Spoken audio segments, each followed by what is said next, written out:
everyone, I'm Jennifer Davies, and I'm going to be pitching you about the memristor. A lot of you might be wondering, what is the memristor? Well, a lot of people are saying it's the next big thing, and you're wondering, how in the world can this be the next big thing? I've never even heard of it. Well, the memristor is a little chip that's like this. It has like these lines and everything, but it's also a memory chip. It can replace hard drives on the computer. You're wondering, well, why would I want this? Why would I want something different? Well, there's so many different benefits that come with this memristor. First off, there's more storage space. So your normal computer right now that has the storage space that it has, it takes up a lot of space. It's really heavy, but there's little to no space on your computer. A lot of people right now are using USB devices, portable hard drives, and things like that to get all the stuff that they need to be on their computer. But with the memristor, this will not be needed. Also, with the memristor, it'll make computers smaller and lighter. With this, the memristor is such a tiny piece that the space it takes up of a normal hard drive is smaller than what a normal hard drive would be. With that, it means that the computer is going to be a lot smaller. You can take it places a lot easier. You don't have that big, heavy computer that's a couple of pounds to take with you everywhere. It's going to be a lot lighter.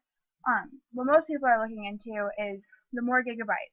Well, the computers aren't going to be as big, so they're going to be about the same price for more gigabyte usage. With this, that means that you're getting the same amount of gigabytes for a lower price, or you're getting more gigabytes for the price that you already paid for your computer that you have, but you also have a lot more storage. Well, memristor, not very many people know when it started and how it originated. But it first originated in 1971, as you'll see here. Professor Leon Chow of U.S. Berkeley postulates that the memristor is the fourth basic circuit element. So here in the beginning, Professor Leon Chow was looking up different ways to make the computers better. And you're wondering, why didn't it come about in 1971? Well, in 2006, HP Labs intentionally reduces the memristor to practice, showing its existence.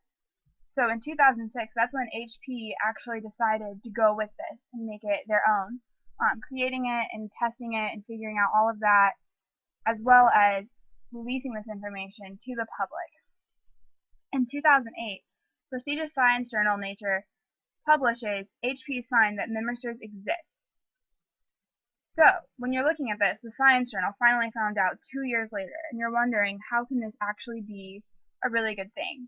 Well, in 2009, HP Labs proves that memristor can be stacked, allowing 4 to 8 times more memory on a chip. So as you see in this picture, located right here, with these HP memristors stacking on each other, this is about the same size as a normal hard drive.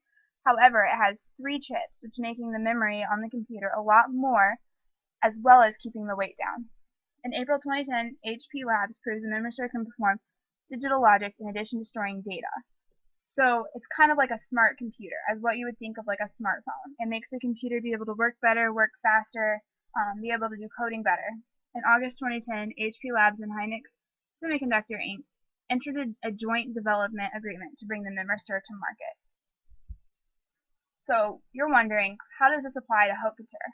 Well, haute couture and the memristor, we can sit and partner up with them and become the test subject of what would be known as the memristor. We'd be the first people to actually test this and prove it to public that this is a great idea and this is a great way to go with the computers. With us, I know that the computers are very heavy. When we're going to go see our clients and things, the computers are heavy, so they'll be easier to transport now. When you replace the hard drive of a computer and put the memristor in, it makes it lighter, smaller, and easier to just put in your bag and go with the client. You don't need to carry all your portable storage around. I know around here there's several different hard drives and things. They're all labeled. Sometimes they're labeled incorrectly. Well, when you have the memristor, everything that you need is going to be right here on your computer. There's no need for portable storage. You're not going to have to go into the room down the hall and get your hard drive before you go to this client. You're going to already have it on your computer because you're already working on it. You're not going to be saving it somewhere else. And then with all of the croquis, flats, and things like that, you're also going to have a better picture quality. Because the memristor creates this computer to be a smart computer, you'll be able to see the pictures better when you go and show the clients. They will see the more details that we're talking about. They'll see the stitch lines, they'll see the hems, they'll be able to see all of those the darts, they'll be able to see the beading work and all of that in these pictures, whereas the other one you'd have to like zoom in more, see the pixelation and all of that. But with the Memristor, the quality is just much better, higher quality. And then there's the ability to hold more software. There's so many things that we're having to go to other computers to work on our things with, like Adobe, Illustrator, Photoshop, and things like that.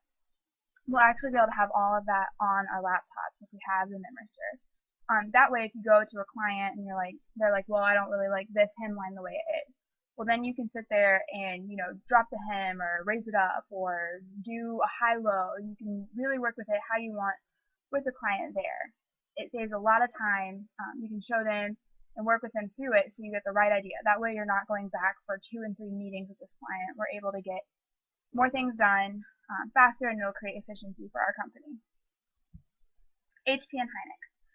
You're probably wondering why they already decided to go ahead and go with it in 2010. They're partnering companies. They decided to go ahead and go without this, but Hynix actually has more risks than benefits at the moment. A lot of risks that Hynix has is they actually create portable data storage units. And so if Hynix partners up with the Memristor, they're wondering, what will this do to our company? Well, we are here to show them the benefits. We can show them that these Memristors will bring in enough money to allow the portable hard drives to be gone. We'll no longer need those hard drives. But the Memristor will actually cover those costs of the hard drives.